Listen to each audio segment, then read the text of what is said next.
In this video, we will learn how the database first approach works. The database first approach in Entity Framework Core involves generating C# classes and a DB context from an existing database schema. This method is suitable when working with a legacy database or when the database design is managed outside of the application development process, allowing us to integrate the existing database into the application seamlessly.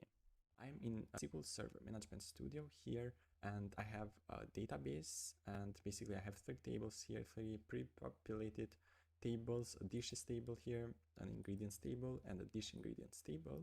And I'm going to use this database to create the models and the context in a new project. So I have just created a new MVC web app project, and I have already installed Microsoft Entity Framework Core, Framework Core.SQL Server, and Microsoft.Entity Framework Core.Tools. So you need these three packages to be able to work with Entity Framework Core.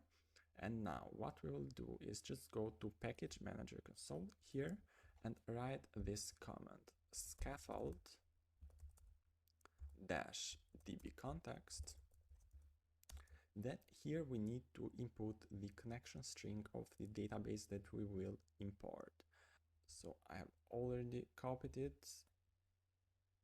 After this line, we need to write here Microsoft dot entity framework core dot SQL server. Then we need to write dash context directory data. So here we'll specify in which directory our context will be stored, which will be stored in a folder named data. And then output directory. Here we specify the directory of where the models will be stored. So they will be stored in the models folder. And I will specify here the data annotation flag. What data annotations are basically these attributes that each property in our models take to basically validate them, to specify the relationship with each other or how they will be stored in the database. And if we specify this flag here, when the models will be created, the data annotations will be included in them. So now if you just hit enter, we'll wait for the build to succeed. And the build succeeded. If we open up our models folder here, we'll see that in our models folder, we have the dish model. These are the data annotations that were included in our models. We have the ingredient model right here. And in our data folder, we have our data context. The dish ingredient helper model was not created as a separate model in our models folder, but the relationship between dish ingredient, dish, and ingredient models was specified in the DB context in the onModel creating method. It's a bit different from how we typically specify it, but it should achieve the same result.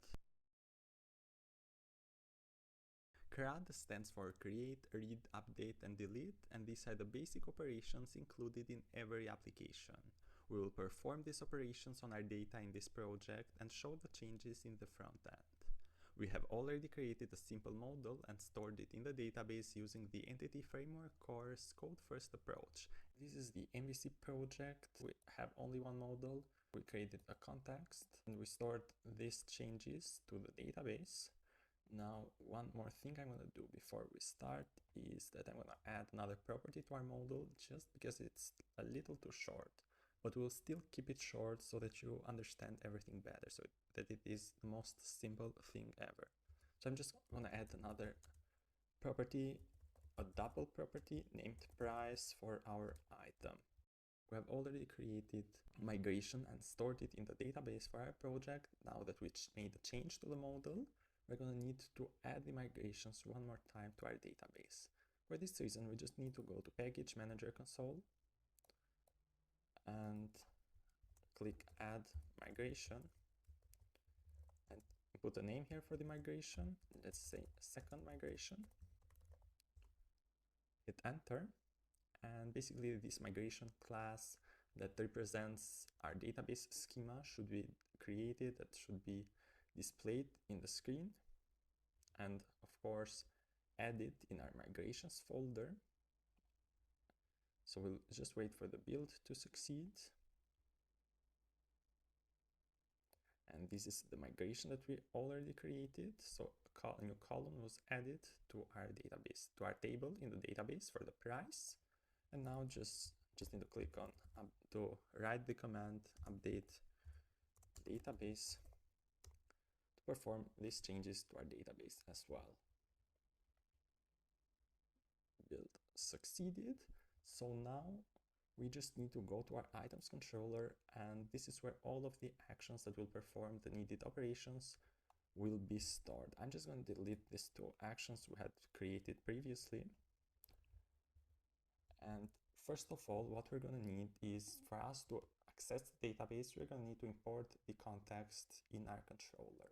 Firstly, I'm just going to need a private read-only variable to basically store the context, and we'll use this variable to do all sorts of methods that we can use from our context. But right now, just let's create this variable. I'll name it with the name of the context here. So this variable will hold our context. I'll just name it underline context, just as a practice.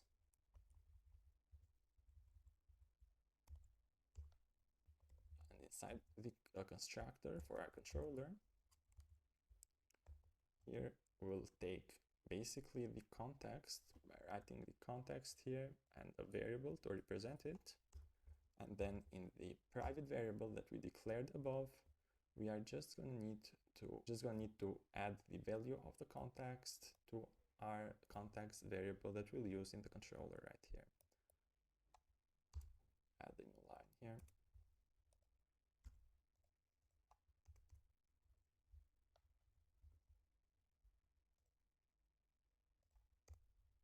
After storing the context in this variable, now we'll start with writing each of the actions. The first action is going to be a public iAction result. I'll name it index for the main page, which will basically just display all of the items that we'll take from the database. And here we're going to return a view, but we need to return a view with the items that we'll take using the context from the database. For this reason, I'm just going to take a variable, call it item, and I'm going to access this from the database by using the underline context variable dot items to access the instance of the item created in our database, in our context that we have here. And then we need to write a method to list all of these items, just like this. But in such a case, when we query data from the database, it's recommended, and it's always what we do, is that we make the action method to be asynchronous. An asynchronous action method basically allows us to await some data from the database, which means that the method will stop until we take all of the necessary data that we need, and then continues where we left off. For this reason, to write an asynchronous action method, we need the async keyword here on the method, and then this method needs to return a task of iAction results. And we need as well to write the await keyword in front of the part where we query the data from the database. And in a case like this, we need to use as well the toList async method, which lists these items asynchronously. We need to import entity framework core in order that it recognizes the toList async method. Entity framework core. Now we do not get an error here, so basically what we did here, our asynchronous action method allows us to wait until this task is fully performed, and then it continues to return the view, and the view should contain all of the data that we take here from the database. Now, after writing the index action method, we need to create the view page. To create a view page, let's just go to the items folder, which is the name of the controller. And here I'm gonna create a new view page with the name of the action, index.cshtml. Let's remove this part here. Now, in this view page, we use Razor syntax to basically embed the C# code in our views as well. And on top of the page, because in this page we are going to display a list of the item models, we need to use the add directive in order to import a list of these models. To access them, I'm just going to need to write the name of the application, .models, the name of the model. We could also just import this directory on top of the page, but just to write everything in one single line. That's why I'm using it this way. And in this code block here, we usually specify the title of our page, the title of our tab. Basically, we do this with a view data, which is a dictionary in C#. This works with key value pairs, and we can set the value of the title by just writing view data title here as the key, and then we input the value in form of a string, let's say index here for the index view page. If you actually go to the layout page where we specify what will be displayed in the title of our page, you can see here that we can give a value to this view data, to this dictionary, with a key of title, and we automatically give it this text afterwards. We can remove it, we can leave it as it is, so that on top of the page we'll see, let's say, index-my app, the name of the project. And this is how basically view data works. Now back to the index view page. Here we can give a header to our page, like an h3 header named index. And we usually use a table to represent a bunch of data. That's the example I'm using in this case. So like an HTML table element.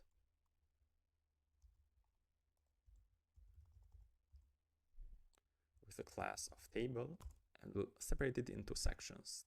Table head for the head of our table. This is just some HTML syntax.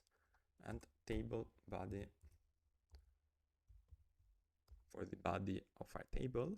In the table head, we can use this table row tags to write everything we want to be displayed in the first row, basically this table head. And we can use a table header here by writing th. And here we can input the name and the price of the table, the price of the item.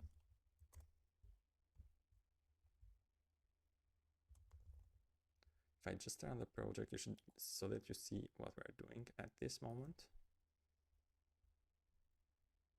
Just click with the right of the mouse here. In the view page you want to be displayed, and then click View in Browser.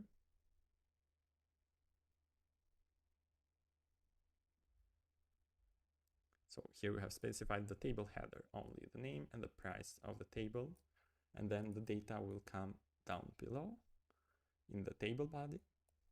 So in the table body, here we can use a for each loop.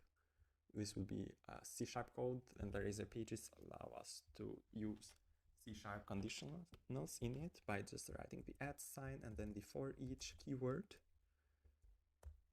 Here we'll take a variable and give it a name like item, but it doesn't matter the name of it, in model. So this keyword is important. So in a variable we just create a temporary variable here, and we are looping through the model that we are inputting here on top of the page, and down below, inside a single table row, we will display, by using the table data tags, the name of each item by writing the @item, which is the name of the variable we specify here, dot name, and another table data for the item dot price. And so the price is basically formatted as it should be. We can use this toString method, and inside parentheses the n2. This is just a method that basically displays the price, which is a double with only 2 places after the comma. In the last table, in the last row here, I'm using another table data tag to have 2 links to redirect us to the edit and to the delete page that we'll create later on. So we'll see a table with a list of items, and by having 2 buttons there, 2 links, will then be redirected to an edit page for that item or to a delete page to delete that item. These action methods that I'll redirect you right now will create later on, but just that we have it there. So I'm going to use these anchor tags to redirect us to an edit link, and inside this anchor tag I'm going to use an tag helper, an ASP action tag helper, and I'm giving it a value of edit. Now, what are tag helpers? Tag helpers are part of the Razor syntax, and they make it possible for us to do specific tasks. In this example, this tag helper will redirect the link to the edit action in our controller. That's the role of this tag helper. There are tag helpers for different things, but basically this is the good thing about the Razor syntax, that it allows us to connect our pages to our server-side code or to our controllers. I'm gonna actually use another tag helper to specify the ID of this edit page by using the ASP-route-ID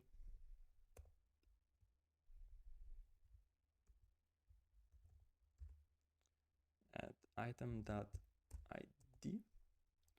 So we'll redirect us to the edit page for the specific, with the specific ID for that item. And now we get errors here because we have not created that action yet. Why did I remove it here? Edit. Okay, my mistake there. Here I'm going to use another tag helper, which works the same way, but just will redirect us to the delete page for that specific item. And this is all we'll display in our index page. I'm just going to comment this out for now because we'll get many errors. And just go back to the controller to proceed with the next action. Now, the next action we are going to create will be the action to create an item.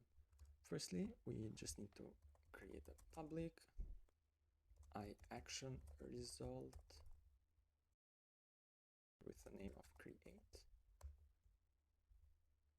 And this will just return the view, the corresponding view that we're going to create right now. So just go to the items folder in our views folder and create a new Razor page, an empty Razor page here. I'll name it create. And just as we did in the last time, we need to import the model, not a list of models, but just the model. So the name of our application dot models dot item.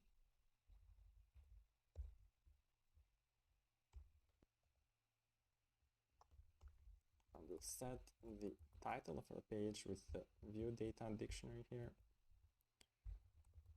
to be create.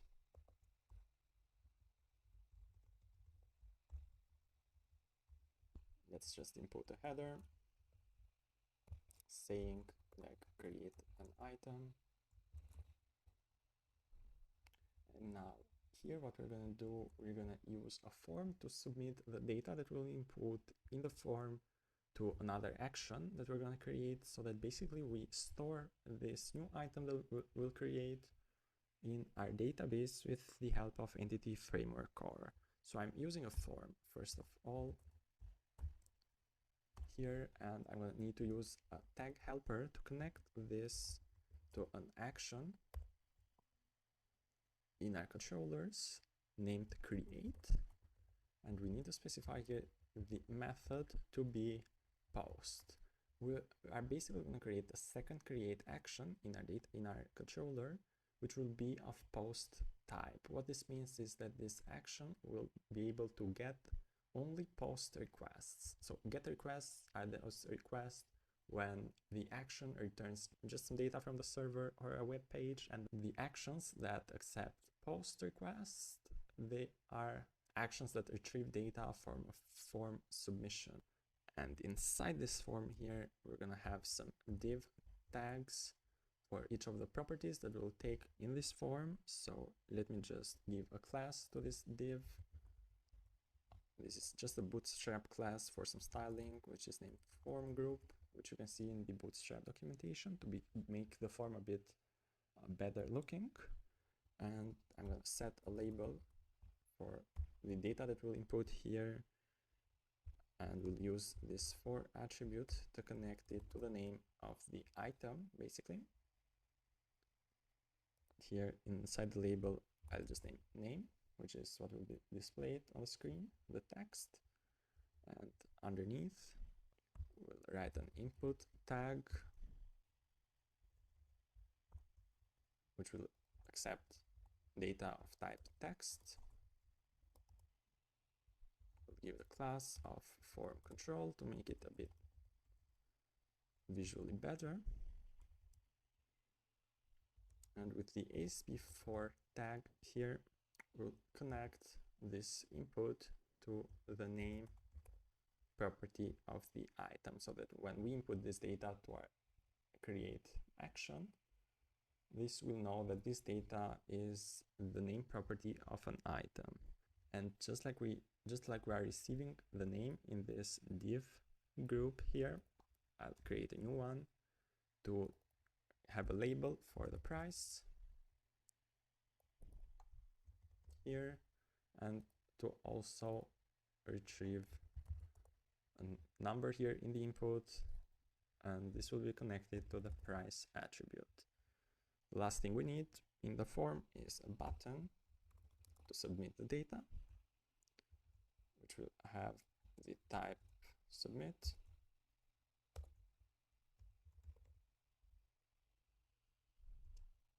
We'll give it a bootstrap class to look visually better. Button primary, which gives it this blue color, and just name this button submit. And this is how our form should look like. If I run the application and go to actually this page, the form is not yet optional because this page is not yet functional because we haven't created the second action method, but we'll just see how it looks like. Let me see what error I did here. Okay, line 4. Here, I just misplaced the semicolon. Let me run the app again and go to the create page /items/create.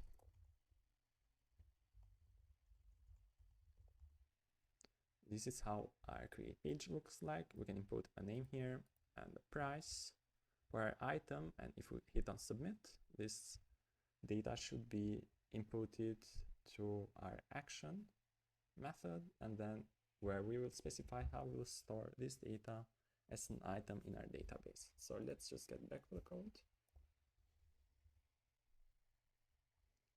and go to our controller. So here we'll specify a second create action, and since this action will take post requests, we need to specify on top of the page HTTP post for get requests, for actions that get that receive GET request. This is not necessary to note there, to write there. So I'm gonna continue with the method, the action method here, which will also be an asynchronous method. So I'm gonna need to write the async keyword. This will return a task of action results. I'll name it create. And here I'm gonna need to use an attribute called bind to bind this, what we'll receive in this action, basically the ID, the name, and the price of the data that we input in the form, and to bind it to the item model so that the method recognizes that these data are part of an item.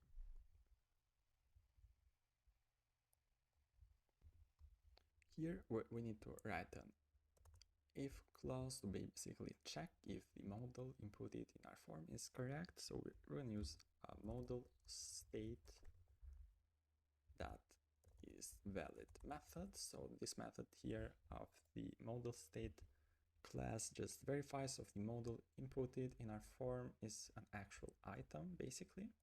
And if this is the case, we'll use the context that items that add methods. So this method that Entity Framework Course gives us, and add to the context this item. So basically the input from our form, we're adding it to the database in this line right here. We are using the await keyword here, and we'll just use the context one more time to save the changes done to the database by using the save changes async method. And after the changes are saved in the database, we just need to return the viewer to the index page. For this reason, we're going to use the redirect to action that will redirect the user to the index page. Just like we return the view, redirect to action basically is another result type, just like view result. Redirect to action result is another result type that will redirect the user to the index page, as already mentioned with big I here. And if the model is not valid, we'll just return the user to the current view. So again, to the create page, and we'll input the item here. Let me just run the project and see how our create method, action method, is working.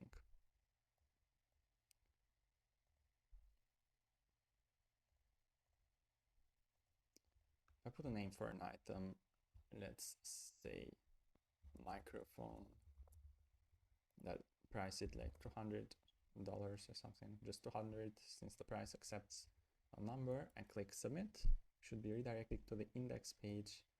And here we see the name of the item and its price with 2 places after the comma. And basically I can just input a $sign there manually in the index page in the items folder. So just here, like a $sign. Have to reload the page here, and we should see the $sign after the price. Okay, now let's just go back to our controllers and write another action, which is going to be the edit action. In this case, we're still going to need 2 edit actions, one for the get request and one for the post request. Firstly, let's start with the action that accepts get requests. This is going to be an asynchronous action or action method, which will return a task of action result. I'll name it edit, and this action will actually receive an ID. Let's open up the curly braces again, and I'm going to use an item variable to loop through the database as a search for a specific item. So basically, when we are redirected to a page with the details of a specific item with a specific ID, we will look through the database to find that item and display it in the screen.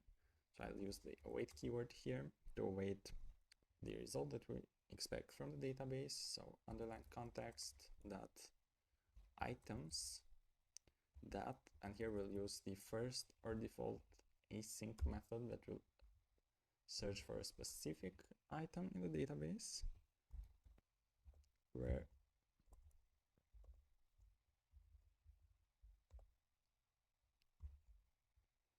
the ID of that item will be equal to the ID that we take here in the action parameters. And then I'm just going to return the view with that, and the view will contain that specific item. Let's just create now another view page for the edit page. I'll name it edit. And what's interesting is that the edit view page will be similar, close to identical with our create page, because it will receive a form that can be changed from the users. Let me just copy what we had from the create page here, put it in the edit view page. The only thing that we're gonna change here is the title of the page, which will be named edit. The header, I'll change it to be edit an item. And I'm gonna redirect the users that submit the form to the edit action in our controller. The method is gonna be a post method. And as you can see here, basically the user will be redirected to a form with already filled data, to a form to change the name of or the price of that specific item. And when a user changes the data here and submits the data of the form, the user will be redirected to the edit action, and we'll need to create the post action in our controller as well. So we need to write the HTTP post data annotation. This will be a public method. It will be asynchronous as well. It will return a task of action result. I'll name it edit. And this action method will receive an ID, which will be int, and also the data from the form. And we'll use this bind attribute here as well to bind the data that will receive, the ID, the name, and the price that we'll receive from the form to the specific item model.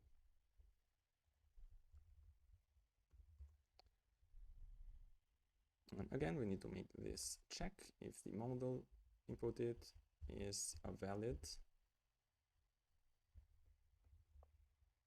It's a valid model. We need to use the context here and update the database with that specific item. Then we need to use the await keyword here and save the changes to the database with the save changes async method, and then we'll redirect the user to the index page, and we'll use this redirect to action result, and we'll redirect the users to the index page. And if the model is not a correct model, basically we'll return the user to the page they already were together with, and we'll input this item to the page, so that when the user will land on the same place, on the same edit page, the form will be already filled with the data. So let's just run the project here and test this in action. Let me check what I did, what kind of mistake I did there. I think I forgot to close the method here, the action method. Should be okay right now.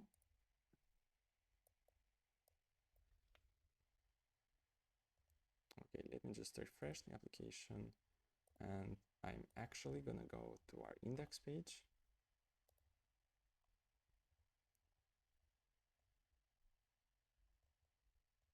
The index page in the items folder, and I'm gonna uncomment the edit anchor tag here. So I'm just gonna comment this anchor tag that deletes the items. So I'm just pressing Ctrl K plus C to comment this part. And we should have, in the table, we should have basically a link to redirect us to an edit page for the item that we have already stored in our table. So let's just refresh the page here. Here we have the item's name, the price, and this edit anchor tag, which is basically links us to another page. The address of this link is items/edit/1, which is the ID of this actual item. And here, if I would change the name here, let's say, change it to just like Mike. I can change the price as well. If I hit on submit, we should be redirected to the home page, and the name is changed. The price is changed. So basically, when we submit the form, we call the HTTP post edit action method.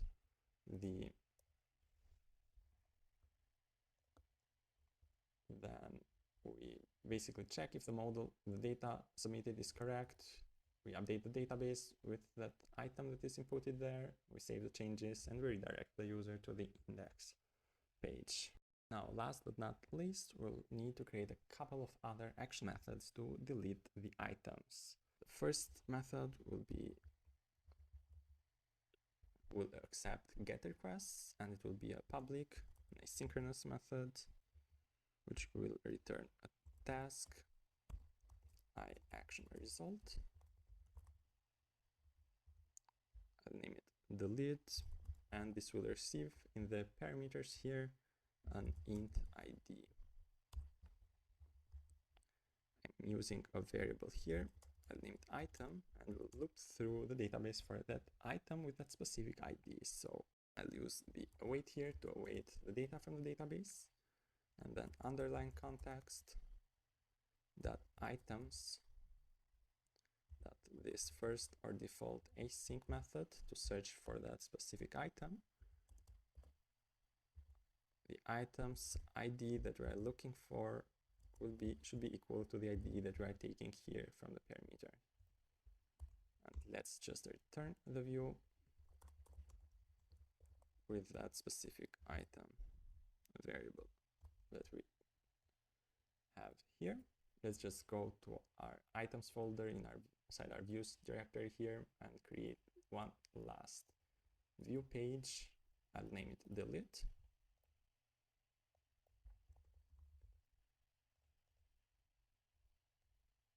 In this view page, we need to import the item model as well. So by just writing the directory of the models and the name of the specific item of the specific model, we can specify the title of our page here with this view data. We'll name it like just delete. And let's just input a header here asking the user like, are you sure you want to delete this item? Question mark, question mark. And let's just import here in form of a few paragraphs the name of that item that we're receiving in this view page. We'll access the item by writing at and this model attribute that the view page has dot name, and I'll use another paragraph to access the price of that model. Let's just write the $sign here as well. And if the user is sure he wants to delete the model, the item that is displayed on the screen, we need to write a form for the user to be able to delete it. So form, to write the ASP action tag helper that we have been using so far to redirect the user to a delete action method that we'll create, which we haven't done yet, which will be of type post. And here we're just going to need an input to take the ID of our model, and because it's not a good practice to basically display on the screen IDs, we just put this input to be of type hidden so that we won't see the input on the screen. And by using the ASP4 tag helper, we'll connect the value in this input with the ID property. And then another input we're going to need to be of type submit. This is just like a submit button actually. We'll give it a class, a bootstrap class of button and button danger, which makes the button red. And the value, or what will be displayed in this button or in this input, will be delete. Now, when the user clicks on this input time and submits the form, he will be redirected to the delete post action method that we'll create right now. Set the data annotation of the method to be HTTP post, and the method will be public. It will be an asynchronous method to return a task of iAction result. And this method will be good to be named delete as well, but we cannot name it delete because we already have another delete method, which in this case will contains the same parameters. So when we have two action methods that have the same name and the same amount of parameters and the same name of parameters, we cannot have these methods with the same name. For this reason, I'm just going to name it delete confirmed. As a practice, this will receive an int ID parameter, and actually, because we specified in our delete page here in our form, we specified that the form will be submitted to a delete action. The practice, a common practice to be used in this case is that inside this data annotation here, you can write the action name delete. So whenever user sends a request to a delete action of type post, this method here will receive this request. Now I'm going to need a variable here to get our specific item from the database. I will await the results and we'll get the item from the context by writing context.items, and I'm going to use the find async method. Here we'll input the ID, so we're finding the item we need with this specific ID that we get from a parameter here.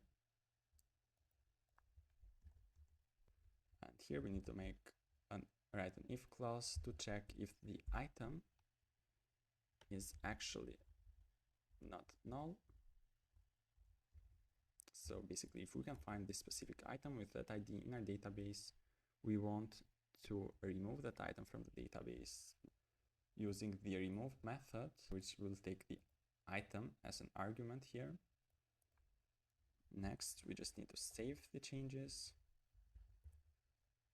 to our database. And as you can see, all of these methods we are accessing by using the context. And then we need to return the user to the index page. So in this case, in this action method here, even when the item is null or not, the user will be redirected to the home page, to the index page. Let me run the project one last time to check all the functionalities of our application. And before I forget, I'm just going to go to the index view page to uncomment the anchor that will redirect us to the delete page. Just hit on Ctrl K plus U to undo the commenting here. The ID here is apparently with a lowercase letter. Let me run again the project. And let's just go to the /items/index page. Okay, here we have our only item here, the mic of a price with price of $300. Just actually gonna create a new one, /items/create. Let's say keyboard price 100 euros, $100. Hit on submit. We have our second item here. We already saw the delete the edit option that works. If we click on submit, we'll be redirected to the index page. Let's try the delete, how it works. If I hit on delete here, we'll go to the route items/delete/1, which is the ID of this specific item. And we see here, are you sure you want to delete this item? We see the name of the item, and we should have seen the price here, but apparently something is not right there. Okay, so we need to specify here the model.price. Let's just refresh the page. Okay, we see the mic, the name of the item, the price of the item. If I click on delete, we see that we do not have this item anymore in our index page. So basically we called the action method, the delete action method in our controller. Here we found that item in our database, we removed it, we saved the changes, and we redirected the user to the index page.